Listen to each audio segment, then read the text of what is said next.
What would you do if a single night of babysitting turned your world upside down?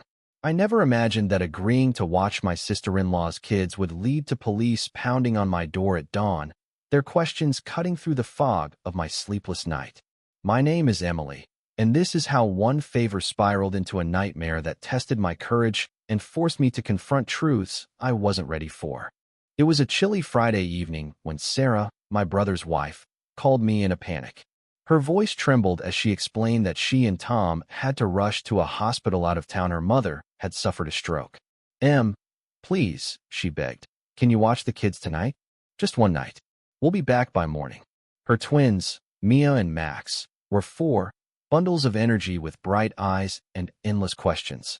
I'd watched them before, no big deal. I loved those kids like they were my own. So, I said yes, packed a quick bag, and headed to their house across town. The night started innocently enough. Mia and Max were thrilled to see Auntie Em. We played hide-and-seek, built a pillow fort, and read their favorite story about a brave little fox. But as I tucked them into bed, I noticed the house felt off. The back door was slightly ajar, which was odd. Sarah was meticulous about locking up. I closed it, checked the lock, and brushed it off as a fluke. Kids were safe, lights were on, everything was fine. Or so I thought. Around midnight, I heard a faint thud from the garage. My heart skipped. The kids were asleep, their soft snores filling the baby monitor. I grabbed my phone, crept to the garage door, and peeked inside. Nothing but shadows and Tom's old toolbox. Maybe it was the wind, I told myself, but my hands shook as I double-checked every window and door. I didn't sleep much after that, my ears straining for every creak in the house. At 6 a.m., a sharp knock jolted me awake on the couch. I stumbled to the door, bleary-eyed, expecting Sarah or Tom. Instead, two police officers stood there, badges glinting in the morning light. Emily Carter, the taller one, asked, his tone clipped. We need to ask you some questions about last night. My stomach dropped. Questions? About what? The kids were fine. I'd checked on them an hour ago. They were still sleeping, safe in their beds. The officers stepped inside, their eyes scanning the room like they were looking for something specific. Ma'am, we received a report of suspicious activity at this address last night, the second officer said. A neighbor saw someone leaving the property around 2 a.m. Can you account for your whereabouts? My mind raced. I'd been here all night, glued to the couch, listening for noises. I hadn't left. I explained everything: the call from Sarah, the kids, the thud in the garage.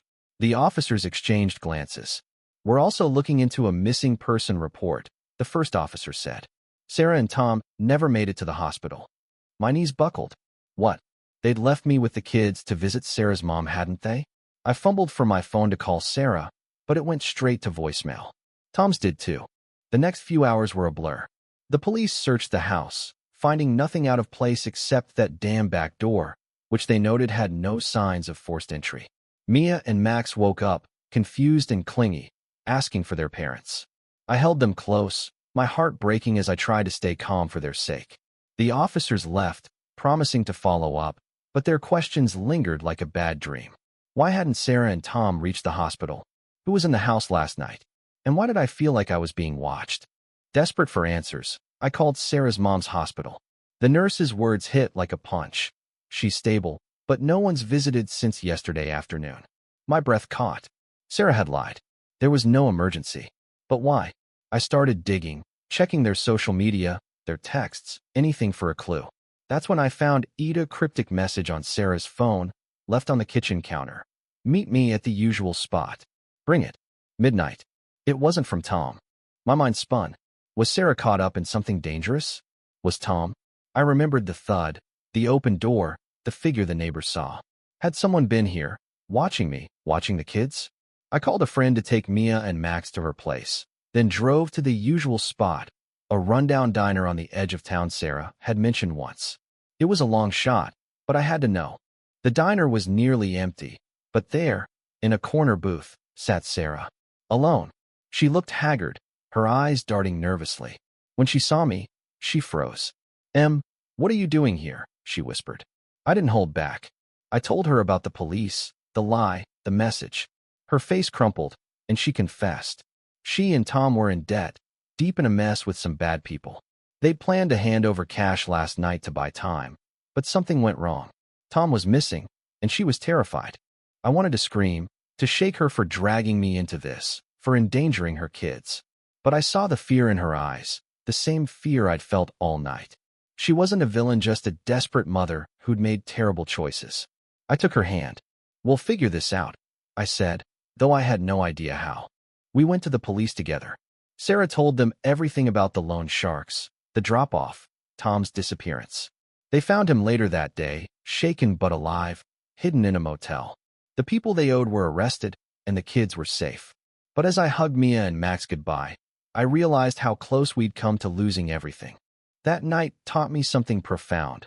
Love makes us brave, even when we're terrified. I'd walked into a storm for those kids, for my family, and I'd do it again. But I also learned to trust my instincts, because sometimes a simple favor hides a much darker truth.